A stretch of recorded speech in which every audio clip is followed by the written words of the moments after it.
Halo teman-teman semua, halo Budiana. Perkenalkan, nama saya Ruth Clarissa dengan NIM 042.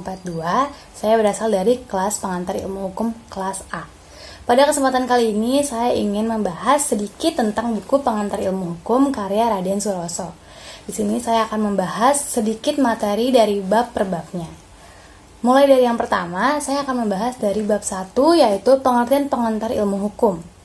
Di bab ini, kita mempelajari pengantar ilmu hukum merupakan basis mata pelajaran dasar yang tidak boleh ditinggalkan oleh mereka yang ingin mempelajari masalah dari cabang-cabang ilmu hukum. Secara singkat, dapat dikatakan ilmu hukum itu adalah suatu pengetahuan yang objeknya adalah hukum itu sendiri dan khusus mengajarkan hukum dari segala bentuk dan manifestasinya. Ilmu hukum adalah sebuah ilmu pengertian, ilmu kaidah, dan juga ilmu kenyataan. Cabang-cabang ilmu hukum yang termaksud ilmu hukum itu adalah sosiologi hukum, sejarah hukum, perbandingan hukum, ilmu hukum positif, dogmatik hukum, politik hukum, dan ajaran hukum umum. Menurut Profesor Dr. Ahmad Sanusi, PIH itu adalah mata pelajaran dasar yang harus dikuasai oleh mereka yang ingin mempelajari cabang ilmu hukum. PIH ini juga diajarkan pada fakultas-fakultas lain di luar hukum, salah satunya adalah ilmu komunikasi. Lanjut ke bab selanjutnya. Di sini kita membahas sedikit tentang sejarah singkat pengantar ilmu hukum. Pengantar ilmu hukum itu berasal dari terjemahan bahasa Belanda yang dipakai pada tahun 1920 saat dimasukkan ke KRUU Perguruan Tinggi di Belanda. Dan istilah PIH ini digunakan pertama kali di perguruan tinggi Indonesia, yaitu Universitas Gadjah Mada pada tanggal 3 Maret 1946. Di bab 3 kita akan membahas tentang peran dan fungsi pengantar ilmu hukum. Memperkenalkan segala masalah yang berhubungan dengan hukum. Di sini juga menjelaskan tentang keadaan, inti, maksud, dan tujuan dari bagian penting hukum. Hal ini juga menjadi dasar dalam sebuah rangka ilmu hukum. Mata kuliah ini penting dilihat dari bobot SKS yang besar, yaitu 3-4 sampai adanya keputusan dari menteri untuk mempelajari mata kuliah ini. Di bab selanjutnya kita akan membahas tentang kedudukan PIH di antara ilmu sosial lainnya. Ilmu hukum ini termasuk dalam ilmu sosial, jadi kedudukannya sejajar dengan ilmu sosial lainnya. Pengantar ilmu hukum ialah salah satu bagian dari disiplin ilmu bersamaan dengan filsafat hukum dan juga politik hukum. Di bab selanjutnya kita membahas tentang metode pendekatan dalam mempelajari pengantar ilmu hukum. Pengantar ilmu hukum itu adalah sarana pengenalan hukum secara keseluruhan. PIH mempelajari hukum dari segi ilmiah secara sentral dan universal, menggabungkan pengetahuan yang ringkas. PIH mengajarkan ilmu hukum secara global, jadi mungkin terlihat kurang menarik ya teman-teman, maka dari itu dosen PIH itu memerlukan beberapa persyaratan khusus. Di bab selanjutnya kita akan membahas persyaratan menjadi dosen pengantar ilmu hukum. Menurut Profesor Dr. Ahmad Sanusi SH, syarat untuk menjadi dosen PIH itu adalah harus menguasai bahan-bahan secara keseluruhan maupun pendukung, memenuhi syarat pedagogis, dan menarik semangat mahasiswa, berani mempopularisasikan kuliahnya, dan dapat memberi petunjuk pada mahasiswa agar mahasiswa bisa belajar dengan caranya tersendiri dengan benar. Selanjutnya, kita akan membahas tentang hakikat daripada pengantar ilmu hukum. Mata pelajaran ini menjadi petunjuk jalan bagi orang yang ingin mempelajari hukum dengan memiliki ruang lingkup yang luas. Memberi dasar pengenalan mengenai arti permasalahan dan persoalan di bidang hukum.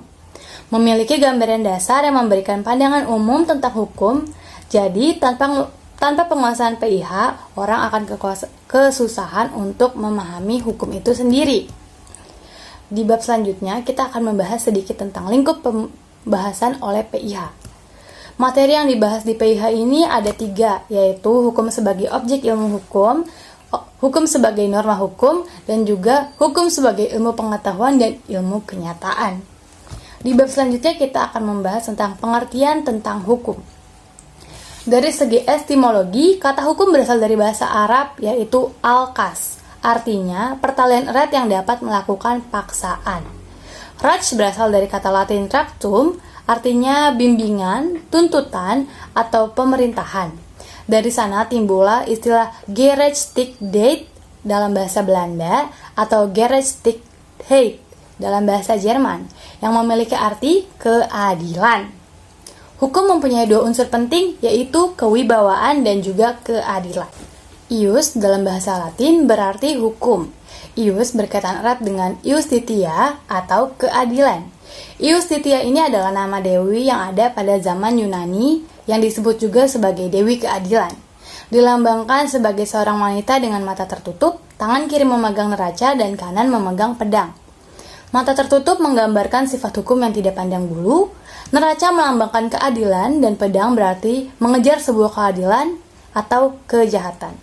Hal ini mengandung makna bahwa hukum itu memiliki tiga unsur, yaitu wibawa, keadilan, dan juga kedamaian. Lex dalam bahasa Latin mengandung makna bahwa hukum berkaitan erat dengan perintah atau wibawa. Hukum mengandung beberapa unsur, yaitu peraturan dibuat oleh yang berwenang, bertujuan mengatur tata tertib masyarakat, bersifat memaksa untuk ditaati dengan ciri pemerintahan atau melarang. Di bab selanjutnya, ada bab 10 nih teman-teman. Hukum terdapat di mana saja. Apa sih maksud hukum itu terdapat di mana saja? Maksudnya adalah hukum itu terdapat di seluruh dunia. Asal ada masyarakat atau manusia, hukum itu pasti ada di mana-mana, pada setiap waktu dan bagi setiap bangsa. Ini menurut Surojo Wijodipuro, sarjana hukum pada tahun 1974. Apeldoorn pernah menulis, "Recht is over the gehele world overall world en samenleving van mensen is." Artinya adalah, hukum terdapat di seluruh dunia, di mana-mana asal ada kehidupan masyarakat atau manusia. Anggapan-anggapan tersebut adalah anggapan modern. Anggapan modern ini menolak anggapan kuno, dan anggapan kuno itu mengatakan bahwa hukum hanya terdapat di dalam masyarakat yang beradab. Jadi pendapat bahwa di dalam masyarakat yang belum atau tidak beradab itu tidak terdapat hukum, itu nggak bisa dibenarkan. Anggapan kuno mulai ditinggalkan dan anggapan modern mulai diterima oleh masyarakat umum, terutama karena hasil penyelidikan oleh para ahli antropologi budaya telah mempengaruhi ilmu hukum modern ini. Selanjutnya kita akan membahas tentang peran dan fungsi sebuah hukum. Mengenal manusia sebagai sebuah makhluk, Aristoteles mengatakan bahwa manusia adalah zoon politikon, makhluk sosial atau bermasyarakat. Oleh karenanya, tiap anggota masyarakat mempunyai hubungan antara satu dengan yang lain. Tiap hubungan tertentu akan menimbulkan hak dan kewajiban. Selain itu, masyarakat mempunyai hubungan kepentingan. Kepentingan ini berbeda-beda, bahkan tidak jarang ada yang saling berhadapan atau berlawanan satu sama lain. Demikian pula keadaan kehidupan manusia atau masyarakat pada saat ini. Sadar atau tidak sadar, manusia sebagai anggota masyarakat selalu memperlakukan perbuatan hukum dan hubungan hukum atau disebut rechtshandeling dan rechtsbetrekkingen. Ikatan hukum menghubungkan manusia dengan manusia yang lain dan menghubungkan manusia dengan benda-benda di sekelilingnya. Fungsi dari hukum itu ada 4. Yang pertama, sebagai alat pengatur tata tertib hubungan bermasyarakat. Kedua, sebagai sarana untuk mewujudkan keadilan sosial lahir dan batin. Ketiga, sebagai sarana penggerak pembangunan. Dan yang keempat, sebagai fungsi kritis. Di bab selanjutnya kita membahas tentang tujuan hukum. Dalam buku Aristoteles yang berjudul Retorika, beliau mencetuskan teorinya bahwa tujuan hukum itu menghendaki keadilan semata-mata, dan isi daripada hukum ditentukan oleh kesadaran etis mengenai apa yang dikatakan dan apa yang adil dan tidak adil. Berbicara tentang keadilan, Aristoteles membedakan keadilan dalam 2 macam, yaitu keadilan distributif atau justitia distributiva, dan juga keadilan kumulatif atau justitia kumulativa. Keadilan distributif itu adalah suatu keadilan yang memberikan kepada setiap orang didasarkan atas jasa-jasanya atau pembagian menurut haknya masing-masing. Kalau keadilan kumulatif adalah suatu keadilan yang diterima oleh masing-masing anggota tanpa mempedulikan jasa masing-masing. Selanjutnya, kita akan membahas hukum yang ditaati orang. Menurut Utrecht, pengantar dalam Hukum Indonesia halaman 42, orang menaati hukum karena bermacam-macam sebab. Yang pertama itu ada karena orang merasakan bahwa peraturan-peraturan itu dirasakan sebagai hukum. Mereka benar-benar berkepentingan akan berlakunya peraturan tersebut.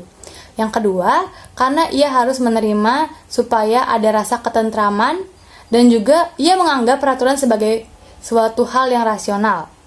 Penerimaan rasional ini sebagai akibat adanya sanksi hukum.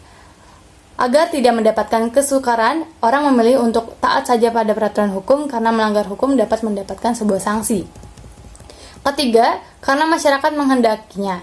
Dalam kenyataannya, banyak orang yang tidak menanyakan apakah sesuatu menjadi hukum atau bukan. Mereka tidak menghiraukan dan baru dirasakan dan dipikirkan apabila mereka telah melanggar atau merasakan akibat dari hukum tersebut. Nah, yang keempat itu adalah karena adanya paksaan atau sanksi sosial. Orang merasa malu atau khawatir jika dituduh sebagai orang yang asosial apabila melanggar suatu kaidah sosial atau hukum. Di bab selanjutnya kita akan bahas tentang kodifikasi dan pembangunan hukum. Kodifikasi hukum itu adalah pembukuan hukum dalam suatu himpunan undang-undang dalam materi yang sama. Tujuan dari kodifikasi hukum ini adalah agar didapat suatu kesatuan hukum dan juga suatu kepastian hukum. Dengan adanya kode sivil atau kode Napoleon, timbullah anggapan bahwa 1. Seluruh permasalahan hukum sudah tertampung dalam suatu undang-undang dan juga undang-undang nasional. Di luar undang-undang tidak ada hukum, undang-undang sudah lengkap dan tidak sempurna serta tidak mempunyai kekurangan apapun. Maksudnya sudah sempurna. Yang ketiga, hakim hanya melaksanakan undang-undang yang berlaku di seluruh negara. Di bab selanjutnya kita akan membahas tentang aliran-aliran praktik hukum. Aliran praktik hukum itu ada 3, yaitu aliran legalisme, aliran hukum bebas, dan juga aliran penemuan hukum. Aliran legalisme ini itu ada setelah kode sivil dianggap sudah sempurna oleh negara Prancis. Yang kedua, hukum bebas itu merupakan hukum aliran bebas yang hukumnya tidak dibuat oleh badan legislatif dan masyarakat. Dan masyarakat menyatakan bahwa hukum terdapat di luar undang-undang. Yang ketiga itu adalah aliran penemuan hukum. Nah, aliran penemuan hukum ini itu merupakan aliran di antara kedua aliran yang tadi, yaitu aliran ekstrim, legalisme, dan juga hukum bebas. Aliran ini telah berpegang pada undang-undang tetapi tidak seketat aliran legalisme karena hukum juga mempunyai kebebasan. Selanjutnya kita akan membahas tentang terbentuknya hukum. Terbentuknya hukum itu dimulai dari kebiasaan yang mudah dirasakan sebagai kewajiban untuk bersikap, bertindak yang sedemikian dan kemudian mendapatkan sanksi apabila tidak melaksanakannya atau melanggar kebiasaan tersebut. Dengan versi yang lebih khas, hukum di Indonesia tumbuh dari kebiasaan dalam masyarakat yang dikenal sebagai hukum adat. Namun, hukum ini terbatas pada hukum perdata, khususnya bagi golongan warga negara asli atau bumi putra. Selanjutnya kita akan membahas tentang penafsiran hukum. Penafsiran hukum atau interpretasi perundang-undangan itu mencari dan menetapkan pergantian atas dalil-dalil yang tercantum dalam undang-undang sesuai dengan yang dikehendaki serta yang dimaksud oleh pembuat undang-undang. Dalam melaksanakan penafsiran peraturan perundang-undangan, pertama-tama selalu dilakukan penafsiran gramatikal, karena pada hakikatnya untuk memahami teks peraturan perundang-undangan harus dimengerti lebih dahulu arti kata-katanya. Selanjutnya kita akan membahas tentang kekosongan hukum. Pengisian ruang kosong dalam hukum, dalam undang-undang, oleh hakim baru dapat diterima dalam bagian kedua abad 19. Scotland berpendapat bahwa hukum itu merupakan suatu sistem terbuka atau open system. Pendapat ini timbul berdasarkan pertimbangan tentang pesatnya kemajuan dan pertumbuhan masyarakat pada saat itu.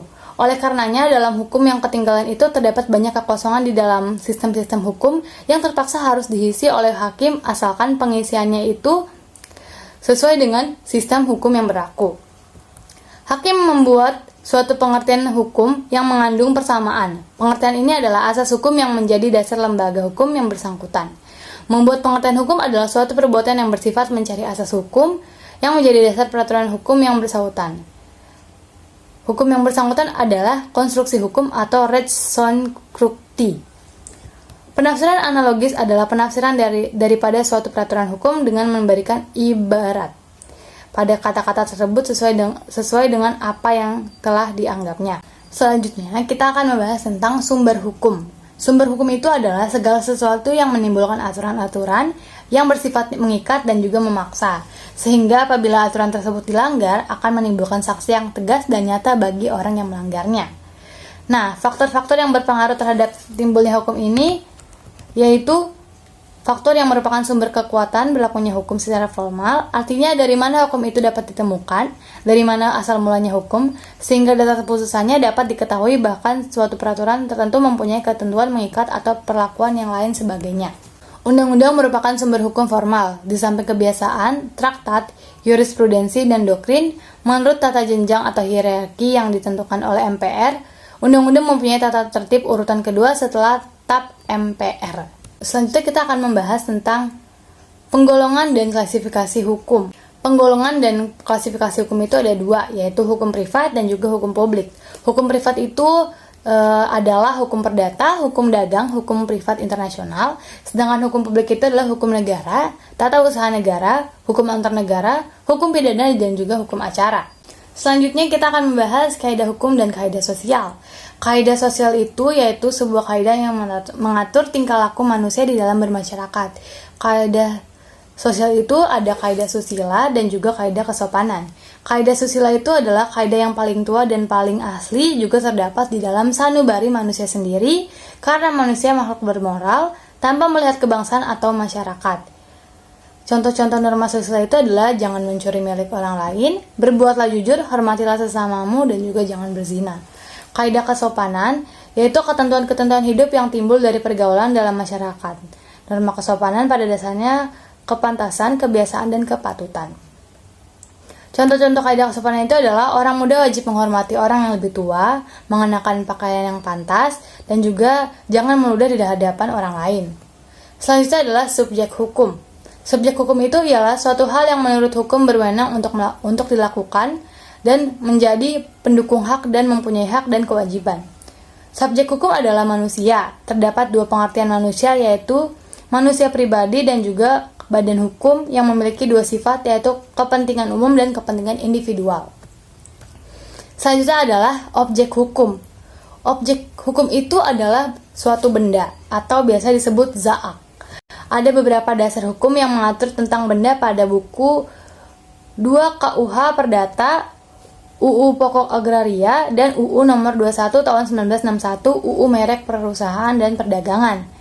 Benda atau zat dapat dibagi menjadi dua kelompok, yaitu bertubuh dan tidak bertubuh. Benda yang bertubuh dibagi jadi dua lagi, yaitu bergerak dan tidak bergerak. Yang bergerak itu dibagi menjadi dua lagi, yaitu bisa habis dan juga tidak bisa habis. Contoh yang bisa habis itu biasanya yang kita konsumsi seperti beras atau minyak, dan tidak bisa habis itu kayak mobil atau perhiasan. Benda tak bertubuh itu yaitu benda yang hanya bisa dirasakan. Contohnya itu kayak merek, perusahaan, hak paten, hak cipta. Nah, manusia sebagai objek hukum ada 3 bagian atau 3 pandangan dari berbagai zaman, yaitu adalah pada zaman perbudakan, hukum modern, dan juga menurut pandangan agama. Selanjutnya di bab 24 kita akan membahas tentang peristiwa hukum. Peristiwa hukum adalah suatu kejadian biasa dalam kehidupan sehari-hari yang akibatnya diatur oleh hukum. Peristiwa hukum itu dapat dibagi dalam beberapa golongan, yaitu peristiwa menurut hukum dan peristiwa melanggar hukum. Peristiwa hukum tunggal dan peristiwa hukum majemuk, peristiwa hukum sepintas dan peristiwa terus-menerus, peristiwa hukum positif dan peristiwa hukum negatif. Selanjutnya adalah hubungan hukum. Hubungan hukum ialah hubungan antara dua atau lebih subjek hukum. Setiap hukum mempunyai dua segi, yaitu keberwenangan yang disebut juga dengan hak, dan kewajiban adalah segi pasif dari hubungan hukum. Selanjutnya itu kita akan membahas tentang hak. Hukum mengatur hubungan antara orang yang satu dengan yang lainnya, antara orang dengan masyarakat, atau antara masyarakat yang satu dengan masyarakat yang lainnya, yang akan menimbulkan kekuasaan atau kewenangan dan kewajiban. Seperti yang tertulis dalam hubungan hukum kekuasaan dan kewenangan, inilah yang disebut dengan hak. Dalam pasal 570 KUH Perdata disebutkan bahwa hak milik adalah hak untuk menikmati kegunaan suatu kebendaan dengan cara bagaimanapun, asal tidak bertentangan dengan undang-undang atau peraturan umum yang ditetapkan oleh suatu kekuasaan yang mempunyai hak untuk menetapkan dan juga tidak mengganggu hak-hak orang lain. Selanjutnya kita akan membahas tentang perbuatan hukum, bukan perbuatan hukum, hukum dan akibat hukum. Perbuatan hukum itu adalah suatu perbuatan subjek hukum, manusia atau badan hukum yang akibatnya diatur oleh hukum, karena akibat itu bisa dianggap sebagai kehendak dari yang melakukan hukum. Suatu perbuatan hukum harus disertai dengan pernyataan kehendak. Pernyataan kehendak menjadi suatu batasan untuk adanya atau terjadinya perbuatan hukum. Dari batasan tersebut dapat dikatakan bahwa perbuatan yang akibatnya tidak dikehendaki oleh orang yang bersangkutan adalah hukum perbuatan meskipun akibatnya diatur oleh peraturan hukum. Akibat hukum ialah akibat suatu tindakan yang dilakukan untuk memperoleh suatu akibat yang dikehendaki oleh perilaku dan diatur oleh hukum. Selanjutnya kita akan membahas tentang masyarakat hukum. Aristoteles mengatakan bahwa manusia adalah zoon politikon, seperti yang tadi udah kita bahas sebelumnya ya, yaitu manusia dalam hal sosial yang selalu berusaha untuk hidup berkelompok atau bermasyarakat. Masyarakat hukum itu berkelompok yang isi adalah sekelompok orang yang hidup dalam suatu wilayah, di mana di dalam kelompok tersebut berlaku suatu rangkaian peraturan yang menjadi tingkah laku bagi setiap kelompok dan pergaulan hidup mereka. Selanjutnya kita akan membahas tentang sosiologi hukum.